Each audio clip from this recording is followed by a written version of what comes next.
আসসালামু আলাইকুম প্রিয় স্বপ্নবাজের দল, আশা করব তোমরা ভালো আছো, তোমাদের পড়াশোনা ভালো চলছে। আজকের এই ভিডিওতে তোমাদের খুব অল্প সময় হাতে নিয়ে তোমাদের খুব গুরুত্বপূর্ণ একটা ইনফরমেশন জানিয়ে দেব ঢাকা সেন্ট্রাল ইউনিভার্সিটি সম্পর্কে।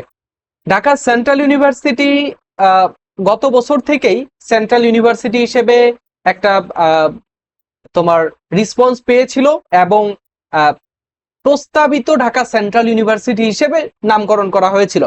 কিন্তু এই বছর গ্যাজেট প্রকাশের মাধ্যমে ঢাকা সেন্ট্রাল ইউনিভার্সিটি 7 কলেজ থেকে ঢাকা সেন্ট্রাল ইউনিভার্সিটি হয়েছে। তো এখন তোমরা একটা কোশ্চেন কিন্তু করছো যে বি ইউনিটে আমরা পরীক্ষা দিতে পারবো।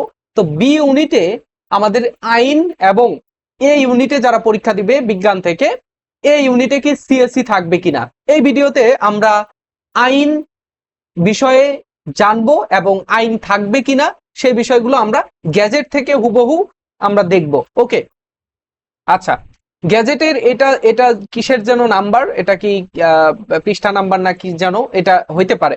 আচ্ছা, এখানে অনেক কিছুই রয়েছে, বিশ্ববিদ্যালয় গ্রন্থাগার থেকে শুরু করে এই যে, অর্থাৎ এই যে পেজের এত নাম্বার পেজে এসে নিচের দিকে আমরা যখন যাব 29 নাম্বার পয়েন্ট, এই যে 29 নাম্বার পয়েন্ট আমি আর জুম করছি, দেখো 29 নাম্বার পয়েন্টে বলা হচ্ছে যে 1 নাম্বারটা দেখো, বিশ্ববিদ্যালয়ে কলা, বিজ্ঞান, সমাজবিজ্ঞান, ব্যবসায় শিক্ষা, আইন, চারুকলা ও বিধি দ্বারা নির্ধারিত অন্যান্য স্কুল অন্তর্ভুক্ত থাকিবে। আচ্ছা, এইটা দ্বারা কি বোঝানো হয়? আমরা জানি যে বাংলাদেশের মধ্যে স্কুলিং সিস্টেম, অর্থাৎ এই যে ক্যামব্রিজ, অক্সফোর্ডে যেরকম স্কুল সিস্টেম আছে, স্কুল সিস্টেম, তো ওই স্কুল সিস্টেম হবে ঢাকা সেন্ট্রাল ইউনিভার্সিটি। এবং এইখানে আমরা বাংলাদেশের মধ্যে খুলনা বিশ্ববিদ্যালয়, যেটা তোমার স্কুল সিস্টেমে বর্তমান পরিচালিত হচ্ছে, তো খুলনা বিশ্ববিদ্যালয়ের মতো করেই এই ঢাকা সেন্ট্রাল ইউনিভার্সিটির মধ্যে স্কুল সিস্টেম তারা চালু করবে। ওকে, এইখানে কয়টা স্কুল হবে? একটা হচ্ছে কলা, অর্থাৎ বি ইউনিটের জন্য যেটা কলা। আরেকটা হচ্ছে বিজ্ঞান, আমরা বিজ্ঞান শাখা বলি না, বিজ্ঞান অনুষদ। এই যে স্কুলটাই হচ্ছে অনুষদ, একটা করে আলাদা আলাদা শাখা। ঢাকা সেন্ট্রাল ইউনিভার্সিটির মধ্যে 7টা আলাদা আলাদা কলেজ রয়েছে এদের অন্তর্ভুক্ত। এই আলাদা আলাদা কলেজগুলো এখন হয়ে যাবে আলাদা আলাদা স্কুল, ঠিক আছে? এবং এখানে দেখো সমাজ বিজ্ঞান, যেটা আমরা বিভিন্ন ইউনিভার্সিটিতে ডি ইউনিট নামে চিনি, সমাজ বিজ্ঞান অনুষদ বলি না, সমাজ বিজ্ঞান স্কুল। তারপর হচ্ছে ব্যবসায় শিক্ষা, যেটা সি ইউনিট, ব্যবসায় শাখা, তোমার বাণিজ্য শাখা বা ব্যবসায় শিক্ষা অনুষদ, সেটা হয়ে যাবে ব্যবসায় শিক্ষা স্কুল। তারপর হচ্ছে আইন, যেটা আমরা অনেক বেশি প্রত্যাশার মধ্যে রাখি যে আইন বিভাগে আমরা পড়াশোনা করব ঢাকা সেন্ট্রাল ইউনিভার্সিটিতে। দেখো তোমাদের এই জায়গাটায় আমি একটু দেখাই যে তোমরা ঢাকা বিশ্ববিদ্যালয়ে যখন ভর্তি পরীক্ষার শুরুর দিক থেকে পরীক্ষা দিয়েছিলে, তখন অনেকেই আইন নিয়ে পড়ার স্বপ্ন দেখেছিলে, কিন্তু আইন পাও নাই। ভাগ্যের নির্মম পরিহাস, তোমাদের বরণ করতেই হয়েছে, ঢাকা বিশ্ববিদ্যালয় মিস্টেক। আবার তোমরা এখানে দেখা যাচ্ছে যে জগন্নাথ বিশ্ববিদ্যালয়, ঢাকার মধ্যে যারা রয়েছে, জগন্নাথ বিশ্ববিদ্যালয়ে আইন নিয়ে পড়ার ইচ্ছা পোষণ করেছিলে, কিন্তু ব্যর্থ হয়েছ। তৃতীয়ত জাহাঙ্গীরনগর বিশ্ববিদ্যালয়, ঢাকার মধ্যে, সেখানে তোমরা আইন নিয়ে পড়ার ইচ্ছা পোষণ করেছিলে, কিন্তু ব্যর্থ হয়েছ। সর্বশেষ ঢাকার মধ্যে নতুন একটা বিশ্ববিদ্যালয়, সেখানে আইন নিয়ে পড়তে পারলে ঢাকার ফেসিলিটি, ঢাকার মধ্যে থেকে একটা পাবলিক বিশ্ববিদ্যালয়ে, স্বায়ত্তশাসিত বিশ্ববিদ্যালয়ে পড়ে, আইন নিয়ে পড়ে, ঢাকার মধ্যে থেকে ফেসিলিটি নিয়ে তারপরে তুমি পড়াশোনা শেষ করবে এবং ভবিষ্যৎ তোমার উজ্জ্বল করবে। তো এখন দেখো, এই জন্যই কিন্তু তোমাদের এত চাওয়া পাওয়া বা এতটাই আগ্রহ। ঢাকা সেন্ট্রাল ইউনিভার্সিটিতে তোমরা আরো রয়েছে, আরো কি পাচ্ছ? চারুকলা অনুষদ, আগে যেটা ছিল না। কলেজগুলোতে সাধারণত কি ছিল? যেমন কবি Nazrul Suhrawardy Dhaka college, Eden Badrunnesa, sorry, হ্যাঁ, বেগম বদরুন্নেসা ইডেন, তারপরে হচ্ছে তোমার বাংলা কলেজ, তিতুমির কলেজ। এইগুলোতে কি ছিল? এইগুলোতে বিজ্ঞান শাখার বিভিন্ন ইউনিট গুলো। 2 নাম্বার হচ্ছে তোমার মানবিক শাখার যেই বিভিন্ন ইউনিট বা সাবজেক্ট, সেগুলো। তারপর হচ্ছে আমাদের কি ছিল? সমাজবিজ্ঞান শাখার যেই সমাজবিজ্ঞানের যেই ডিপার্টমেন্ট গুলো, সেগুলো ছিল তোমার মানবিকের মধ্যে, বা এই যে কলা অনুষদ সমাজবিজ্ঞানে একসাথে ছিল, ভর্তি পরীক্ষা একসাথে নেওয়া হতো। তারপরে হচ্ছে আমরা কি পাই? বিজ্ঞান আর বাণিজ্য শাখার কিছু সাবজেক্ট বা ডিপার্টমেন্ট ছিল, সেইগুলোতেই শুধু পড়াশোনা হতো। কেননা সর্বপ্রথম এটা আমি যতটুকু জানি যে জাতীয় বিশ্ববিদ্যালয়ের আন্ডারে ছিল, তারপরে ঢাকা বিশ্ববিদ্যালয়ের অধিভুক্ত করা হয়েছে, তারপরে আবার এখন স্বায়ত্তশাসিত বিশ্ববিদ্যালয়। সো এইখানে এখন স্কুলিং সিস্টেম যে হবে, এখন আমাদের এখানে আইন অনুষদ, চারুকলা অনুষদ এবং আমাদের নতুন করে আর কি কি যুক্ত হচ্ছে, নতুন করে আর কিছু যুক্ত হচ্ছে না, যে 4টা স্কুল বা অনুষদ সেটা আগে ছিল এখনো আছে, নতুন করে হচ্ছে আইন এবং চারুকলা অনুষদ।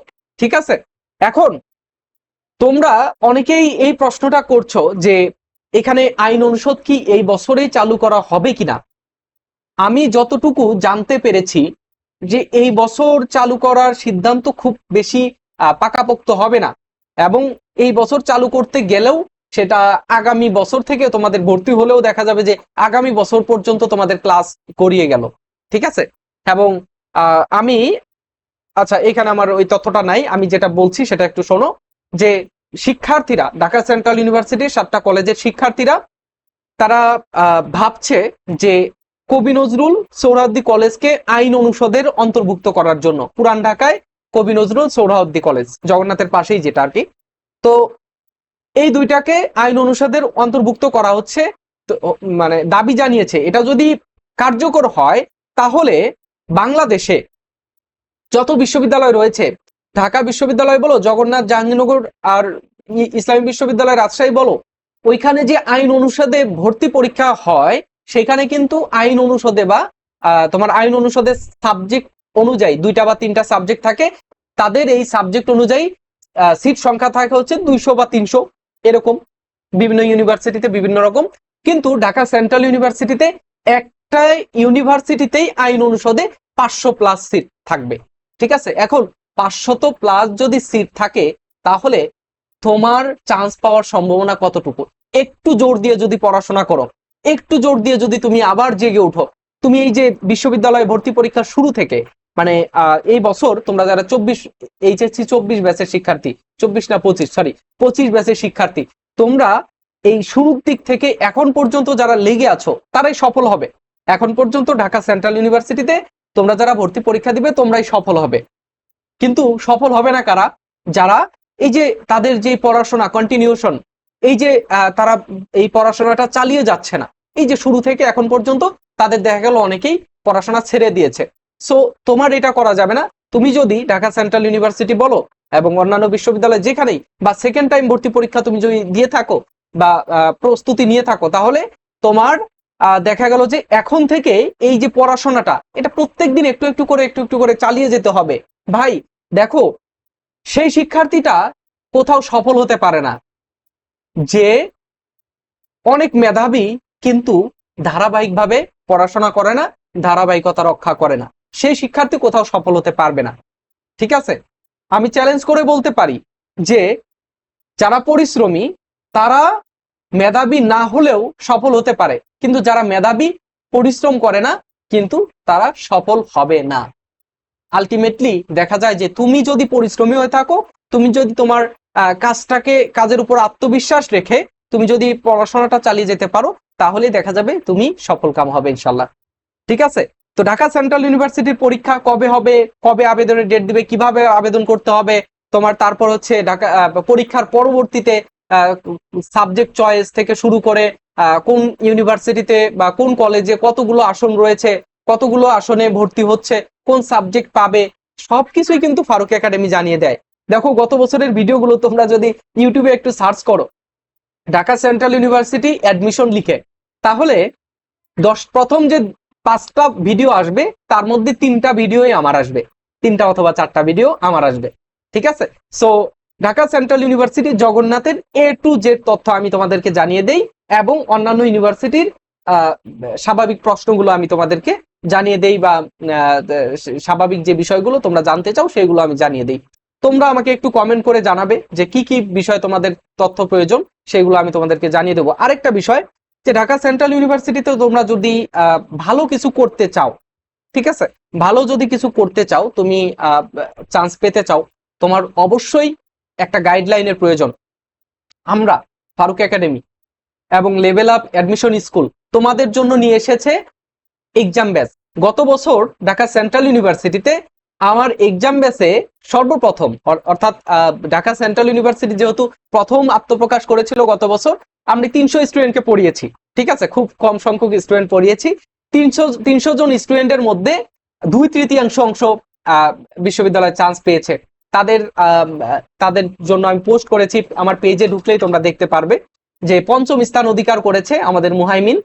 সে কিন্তু বর্তমান সেকেন্ড টাইম দিয়ে, যদিও জাহাঙ্গীরনগর বিশ্ববিদ্যালয়ে পড়াশোনা করছে, সে ঢাকা সেন্ট্রাল ইউনিভার্সিটির একজন প্রাক্তন শিক্ষার্থী। সো তোমরা যারা এই ঢাকা সেন্ট্রাল ইউনিভার্সিটিতে পড়াশোনা করতে চাও, আমাদের একটা এক্সাম ব্যাচ রয়েছে, স্ক্রিনের দিকে একটু তাকাও। আমাদের এক্সাম ব্যাচে যদি তুমি ভর্তি হও, তাহলে লাস্ট সময়ে আমাদের ঢাকা সেন্ট্রাল ইউনিভার্সিটির সব আপডেট কিন্তু তোমাদেরকে আমি জানিয়ে দিতে পারবো, এবং আমি সেই গ্রুপে সবসময় আমার আপডেটগুলো দিয়ে থাকি। এবং ঢাকা সেন্ট্রাল ইউনিভার্সিটি সম্পর্কে যে যে সাবজেক্টে তুমি পরীক্ষা দিবে, বি এবং সি ইউনিটের শিক্ষার্থীরা, সেই প্রত্যেকটা সাবজেক্টের সাজেশন তোমাদেরকে আমি A to Z দিয়ে দিই। এবং এখানে কি কি পাবে দেখো, ঢাকা সেন্ট্রাল ইউনিভার্সিটির কোর্সে তুমি কি কি পাচ্ছ এখানে একটু লক্ষ্য করো। যে বি ইউনিটের জন্য আলাদা করে 30টি পরীক্ষা, সি ইউনিটের জন্য 45টি পরীক্ষা, তারপর হচ্ছে ফাইনাল মডেল টেস্ট প্রত্যেকটা ইউনিটের জন্য 5টা করে, তারপর হচ্ছে এইখানে আরো অনেক কিছুই রয়েছে। ঠিক আছে, আমাদের এই যে আমাদের ব্যাচ, এই ব্যাচ থেকে কিন্তু মানে আমরা শিক্ষার্থীকে কিভাবে শিখিয়ে থাকি, সেগুলো তোমরা যদি আমার পেজে বা আমাদের শিক্ষার্থীদের সাথে যোগাযোগ করো আমার মাধ্যমে, তাহলেই তুমি জানতে পারবে। ঠিক আছে, এবং এই এক্সাম বেসের ফি কিন্তু আমরা আহামরি রাখি না। ঠিক আছে, আমাদের এক্সাম বেসে আমাদের ক্লাসের ব্যাচের সমান। আমাদের এক্সাম ব্যাচগুলোতে যেই টেক কেয়ার তোমাদের নেওয়া হয়, যে প্রশ্ন, যে লেভেলের প্রশ্নগুলো আমরা করি স্ট্যান্ডার্ড লেভেলের, সেগুলো কিন্তু তোমাদের ক্লাসের সমান। এবং প্রত্যেকটা ক্লাসে তোমরা যা জানবে আমাদের এক্সাম ব্যাচ থেকে তা জেনে ডিভিশন দিতে পারবে ইনশাল্লাহ। সো তোমরা যারা এক্সাম ব্যাচে ভর্তি হবে, স্ক্রিনে থাকা হোয়াটসঅ্যাপ নাম্বারে নক করবে, এবং আমাদের এক্সাম ব্যাচের ফি 199 টাকা মাত্র, 199 টাকা মাত্র। ঠিক আছে, টাকাটা বড় বিষয় না, তোমার চান্স পেতে হবে। ওকে, তো আমরা আজকের ভিডিওটা এই পর্যন্তই রাখছি। পরবর্তীতে আমরা ঢাকা সেন্ট্রাল ইউনিভার্সিটি সম্পর্কে আরো জানানোর চেষ্টা করব, তোমাদের সাথে আরো বিষয় নিয়ে আলোচনা করব। তোমরা কি বিষয়ে ভিডিও চাও আমাকে কমেন্টে একটু জানাবে ইনশাল্লাহ। সো দেখা হচ্ছে আমাদের এক্সাম ব্যাচে অথবা পরবর্তী ভিডিওতে। আল্লাহ হাফেজ, আসসালামু আলাইকুম।